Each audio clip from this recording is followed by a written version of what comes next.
एक महान शिल्पकार, एक महान साहित्यकार, एक महान कवि, एक महान समाज सुधारक और नोबेल पुरस्कार विजेता।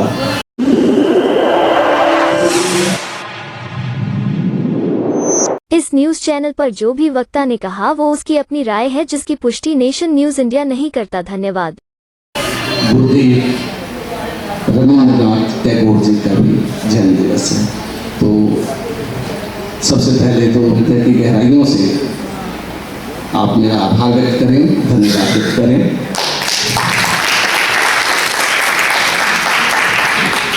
और लोकतांत्रिक अध्यापक मंच को हम धन्यवाद करना चाहते हैं।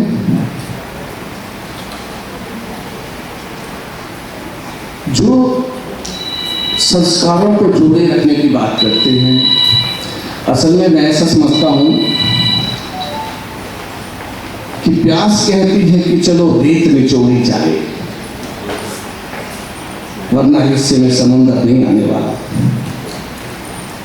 तो जो कुछ हमारे पास संसाधन है, जो हमारे पास क्षमता है, उस क्षमता के साथ संस्कारों को जोड़ना, विभूतियों का स्मरण करना, ताकि यही संस्कार हम अपने उन बच्चों में दे पाएं जिनके लिए हम प्रतिबद्ध हैं। हम आह्वान करना चाहते हैं शिक्षक और लोकतांत्रिक शिक्षक मंच को कि तुम शिक्षक विद्वान, तुम्हारी प्रतिभा से लोहा भी सोना। ज्ञान के इस दीपक को, कर्तव्य के इस पथ को, न्याय के इस पथ से कभी भी विचलित मत होना। ज्ञान योगी नहीं, सभी को कर्म की शिक्षा देते रहना और शिक्षा की पतवार चलाकर तन की नैया खेते रहना। एक एनलाइटिंग की जरूरत है, एक प्रकाश की जरूरत है। शिक्षक कभी भी साधारण नहीं होता। उसकी सोच, उसकी जीवन शैली, उसका विचार, उसकी मानसिकता समाज की मुख्य धारा को परिवर्तित करती है। आप देखें, 2500 वर्ष पूर्व एक शिक्षक ने राजा को कहा था कि शिक्षक को साधारण समझने की भूल मत करना। शिक्षक कभी भी साधारण नहीं होता। प्रलय और निर्माण उसकी गोद में पलते हैं और अंततः उसने इस बात को सिद्ध कर दिया। यही सारी चुनौतियों में हम काम करते हैं। हम सरकार बनाने में अपनी अहम भूमिका निभाते हैं। हम समाज को परिवर्तित करने में, हम देश का भविष्य का निर्माण करने में अपनी अहम योगदान, और हम बहुत ही गर्व के साथ इस देश का, इस राष्ट्र का भविष्य निर्धारित करते हैं, उसके निर्माण में अपनी अहम भूमिका निभाते हैं। आप सभी लोग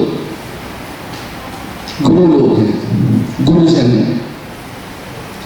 ये आज की बात नहीं है, ये तो वैदिक काल की बात है ना, कि गुरुर ब्रह्मा गुरुर विष्णु गुरुर देवा महेश्वर। इसकी बात भी हमें तसल्ली नहीं। हम कहते गुरुर पारब्रह्म साक्षात ब्रह्मा तस्मै गुरुवे नमः। इसके बाद भक्ति काल में भी इसी को, गुरु की महत्ता को रखा गया कि सब धरती कागज करो, इस पूरी पृथ्वी को कागज मान लिया जाए और लेखन सब बन आए, सारे जंगलों को लिखना।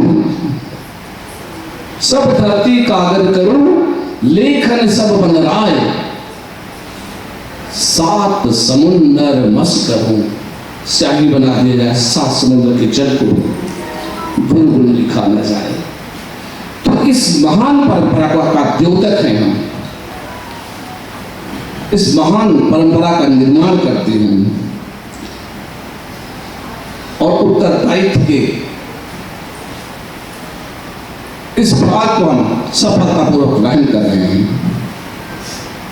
चुनाव का दौर है,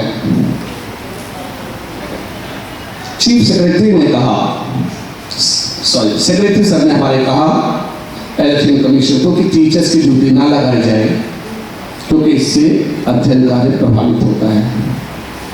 हाई कोर्ट में जज के सामने चीफ कमिश्नर ने कहा कि सर अगर टीचर्स की ड्यूटी नहीं लगेगी तो ये निष्पक्ष चुनाव कभी नहीं हो पाएगा, कतई नहीं हो पाएगा।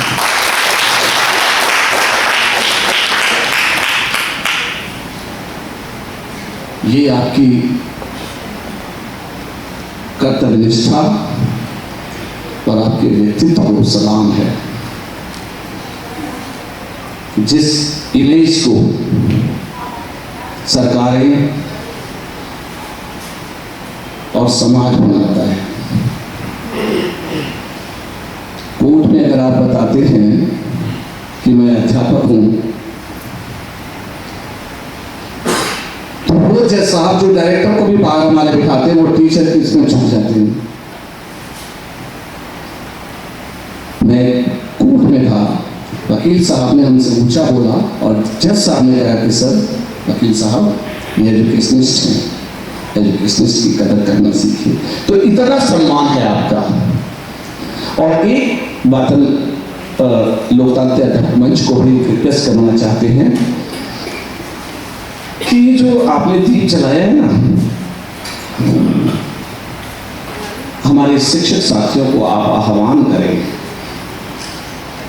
कि इसका जो रोशनी है ना दीप, ये ना तो कम होने पाए, न थम जाए, न रुक पाए, ये जलनी चाहिए। ये जलनी चाहिए अनंत, अथाह, असीमित, अपरिमित, एक अंतहीन अंत की तरह जलनी चाहिए। हर गली में, हर नगर में, हर शहर, हर मोड़ पर हाथ लहराते हुए हर लाश चलनी चाहिए। और मेरे सीने में ना सही तो तेरे सीने में सही, हो कहीं भी यार पर ये आग चलनी चाहिए। और ये जरूरी नहीं कि ये प्रकाश कितना करते हैं, ये बहुत बड़ी बड़ी ट्यूबलाइट चल रही है, विद्युत उपकरण चल रहे हैं, उस प्रकाश का रोशनी कितनी ये मायना नहीं रखता। उस प्रकाश का, उस दीपक का प्रयास क्या है ये मायना रखता है। ये माना कि हर रात दिए पर भारी नहीं हरिओम चाहिए,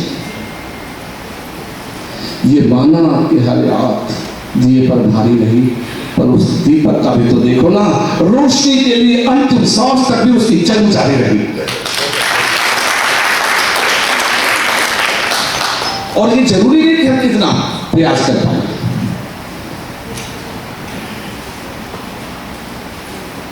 कितनी सार्थकता है उसमें, कितना समर्पण है, ये महत्व रखता है। निर्वचन मैदान में फैली हुई है जो नदी, उसकी आवाज नहीं सर सुनाई देती हमें, लेकिन उसके अंदर भी ज्वाला है, एक अबूझ कहानी है। हर एक की आंखों में एक अंतहीन कहानी है, ये उजागर होनी चाहिए। निर्वचन मैदान में फैली हुई है जो नदी, पत्थरों की ऊंट में वही जब सकरे रास्ते पर गुजरती रही नदी, फैली हुई जो निर्वचन आवाज है। निर्वचन मैदान में फैली हुई है जो नदी, पत्थरों की ऊंट में जाकर वो बतियाती तो है, और कम नहीं उपलब्धियों के नाम पर कुछ हो न हो, विस्तृत ये फैली हुई आकाश से छाती तो है।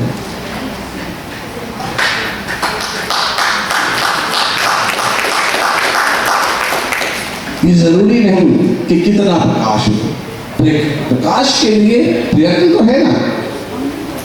माना कि हम पूरी मंजिल को नहीं बदले, मंजिल को नहीं पा पाए, मंजिल मिले न मिले, गम नहीं कि मंजिल की जस्तजू में अपना कारवां तो है। बस यही प्रयास चाहिए, यही एक प्रयत्न चाहिए, ताकि हम उस समाज को कुछ दे पाए जिसके लिए हम प्रतिबद्ध हैं।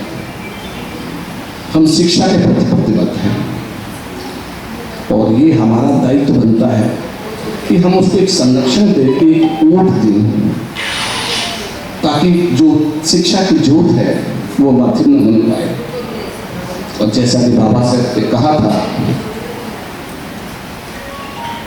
कि एक रोटी कम खाना, पर अपने बच्चों को जरूर पढ़ाना, क्योंकि शिक्षा कभी भी साधारण नहीं होती। शिक्षा वो शेरनी का दूध है जो पिएगा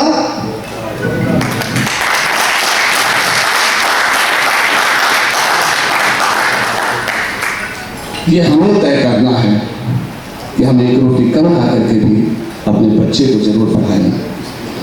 हम सब लोग अध्यापक लोग हैं, बुद्धिजीवी समाज का प्रतिनिधित्व करते हैं।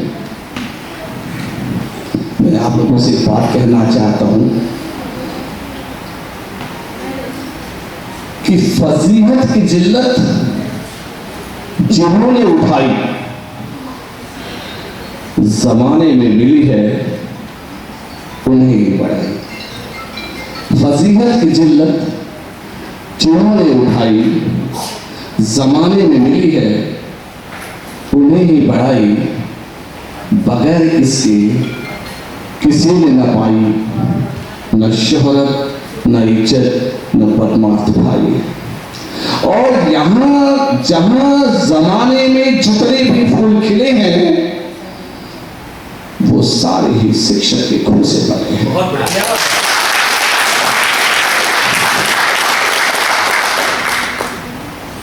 इसी को बचाए रखने की जरूरत है। जरूरत है कि समुद्र के उस बूंद को, क्योंकि चाहिए पन बिगड़ी न पारिदता पारिदे की बूंदता भी नहीं है बोध विवश से उचारे। कि समुद्र को अगर आप देखें तो कितना अथाह अनंत अनंत फैला हुआ है। आप उस समुद्र में से एक बूंद निकाल लें तो आप उस समुद्र को देखें, वो तो वैसे ही फैला हुआ है, उतना ही अथाह अनंत है। पर सृष्टि में एक नवीन अस्तित्व, एक बूंद का अस्तित्व बन गया। एक बूंद आ गई इस सृष्टि में, उस बूंद का अस्तित्व बन गया। अब आप एक काम करें, उस बूंद को पुनः आप समुद्र में छोड़ दें तो समुद्र तो वैसे ही अथाह है, उस पर क्या प्रभाव पड़ा। लेकिन इस सृष्टि में एक घटना घटित हो गई, जो बूंद थी ना बूंद, उसका अस्तित्व समाप्त हो गया। वो अस्तित्व बचा के रखने की आवश्यकता है, उस अस्तित्व को बचाए रखने की आवश्यकता है। और जो आह्वान किया था बाबा साहब ने स्त्रियों के अस्तित्व को बचाए रखने का, लोग समझते हैं कि शायद बाबा साहब ने सिर्फ दलितों के लिए काम किया, यही एक भ्रांति है। इस भ्रांति से उभरना है, नहीं तो आप याद करें स्त्रियों की दुर्दशा। हालांकि बहुत से समाज सुधारक हुए जिन्होंने इसमें अपना अपना योगदान दिया, महात्मा फुले से लेकर के महात्मा गांधी से, लेकिन संवैधानिक रूप से संविधान में जो आपके लिए अधिकार है वो इन्होंने दिया, वो जो उधर जो है वो सामने। और हम आयोजकों से ये आग्रह करते हैं कि इन्हें काला टीका लगा देना, तो ये बहुत स्मार्ट लग रहे हैं, नजर न लग जाए इनको।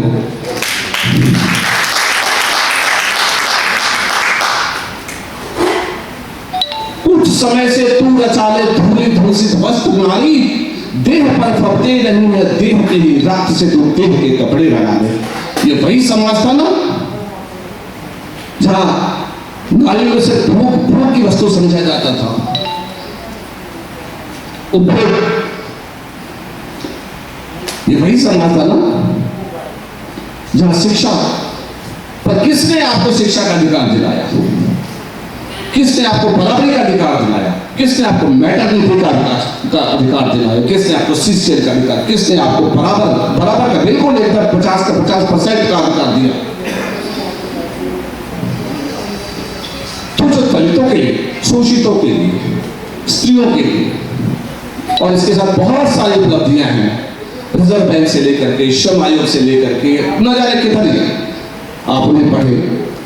लेकिन मैं तो सिर्फ इतना ऐसा कहना चाहता हूं कि अगर बाबा साहब सिर्फ अपना अपना सोचते तो बहुत आगे बढ़ सकते थे, लेकिन उन्होंने अपना नहीं, अपने साथ बहुजन की बात करी, कमजोरों की बात करी, शोषितों की बात करी। वह कौन जिसे कहते मानव नर से भी आज गई बीती, वह मर गई होती, मिट गई होती, पर ताजो है कैसे जीती। अगर उसे बचाए रखने का श्रेय है तो उस युग पुरुष को है, उस दलितों की मसीहा को है, जिसने कमजोरों की एक आवाज है। कल तन पे लंगोटी थी, कमर पे झाड़ू बनती थी, चुपचाप जुल्म सहते कभी ये जुबान करती थी।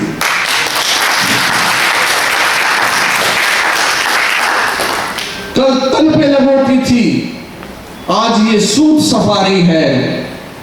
कल चप्पर भी नहीं था, आज ये महल अटारी है। किसने दिया? किसने दिया? बस जिसने दिया उसे याद जरूर करना, यही उद्देश्य है। पीछे से हमारे मित्र और हमारे इसके अध्यक्ष लोकतंत्र करें, यही उद्देश्य है। सर एक आपका एक शेर सुनना चाहते हैं, ले दे के अपने पास फकत एक नजर तो है। अच्छा, मुझे अभी पता लगा कि आपने मुझे शेर सुनने के लिए बुलाया। मुझे इस तरह का अंदाजा नहीं था, और आपसे एक आग्रह है कि सबके सामने ना आग्रह करें कि आपको मुझे याद ना हो। तो बस सिर्फ इतना सा कि बाबा साहब के व्यक्तित्व पे सिर्फ इतनी दो पंक्तियां लिखना चाहता हूँ। ये बाबा साहब के व्यक्तित्व पर है, ये गुरुदेव के व्यक्तित्व पर है, और ये पंक्तियां इनको शब्दों में नहीं बांटा जा सकता। जो मैं हमारे मित्र हरिओम के कहने पर मैं जो कहने जा रहा हूँ, इसे पंक्तियों में बांधा नहीं जा सकता। पंक्तियों में बांधने का एक प्रयास पर है। जब जिनके व्यक्तित्व के आगे हमारे जो विभूतियां हैं, जिनके व्यक्तित्व के आगे शब्द भी जब कम पड़ जाए तो इसका मतलब है शब्द कम है और उनका व्यक्तित्व भारी है। पर बांधने का एक प्रयास पर है कि माना कि अपने पास फकत एक नजर तो है, क्यों देखे जिंदगी को किसी की नजर से। जीवन जीने के लिए एक अपना नजरिया, एक अपनी सोच, अपना एक व्यक्तित्व सबसे अच्छा। और हम लोग बहुत ही खुशनसीब हैं कि इस समय हमारे पास जो हमारे पूरे शिक्षा विभाग का सबसे चैलेंजिंग डिस्ट्रिक्ट है, डिस्ट्रिक्ट नॉर्थ ईस्ट, वहाँ के डिप्टी डायरेक्टर महोदय हमारे बीच हैं। और उनकी गरिमा में उपस्थिति में दो महान व्यक्तित्व के बारे में मैं दो पंक्तियाँ अर्ज करना चाहता हूँ, और उस महान व्यक्तित्व के व्यक्तित्व को बांधने का प्रयास है कि माना कि अपने पास फकत एक नजर तो है, क्यों देखे जिंदगी को किसी की नजर से हम। माना कि अपने पास फकत एक नजर तो है, क्यों देखे जिंदगी को किसी की नजर से हम। खामोश क्या करेंगे जमाने की निगाहें।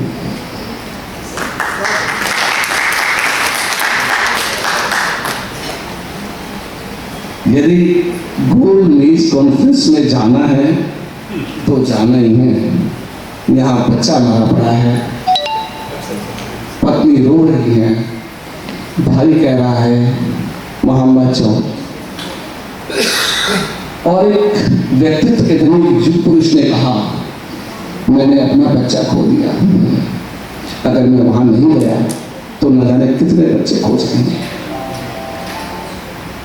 बच्चे के अंतिम संस्कार को भी छोड़ करके वो युग पुरुष कॉन्फ्रेंस में गया। तो बस सिर्फ इतना भर कि माना कि अपने पास फकत एक नजर तो है, क्यों देखे जिंदगी को किसी की नजर से हम। खामोश क्या करेंगी जमाने की निगाहें, खामोश क्या करेगी जमाने की निगाहें। अरे माना कि इस जहां को न गुलजार कर सके, माना कि इस जहां को न वो गुलजार कर सके, पर कुछ खार कम तो कर गए गुजरे जहां से।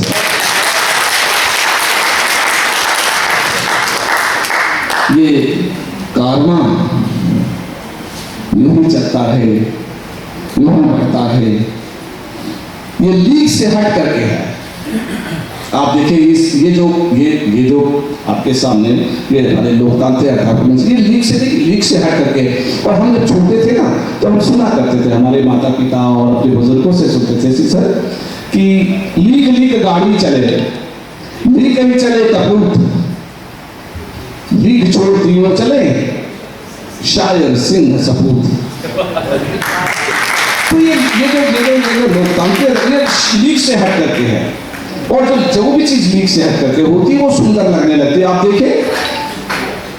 आप देखें कि लीक पर वो चले जिनके चरण दुर्बल रहे हैं। हम तो अपनी यात्रा से बने अनिल पंथ में आए हैं, और इस रिठाला के सभागार में मृणाली मैडम का ये विद्यालय है, हमारे विद्यालय जी का विद्यालय है। इस रिठाला के प्रांगण में ये जो खामोशी में एक खामोश चेहरे आप देखिए, इन खामोश चेहरों में एक जो संतोष की झलक है, पर यूँ समझिए वो संतोष झलक चेहरे में उससे मिलते जुलते उस सपने हमारे हैं। जिनके चरण जुड़े हमारे हैं, उन चेहरों से जो पढ़ने में आ रहा है, जो मैं पढ़ पा रहा हूँ, एक संतोष है। उस संतोष के आसपास ही उस सपने हमारे। आप सबका बहुत बहुत आभार, बहुत बहुत धन्यवाद।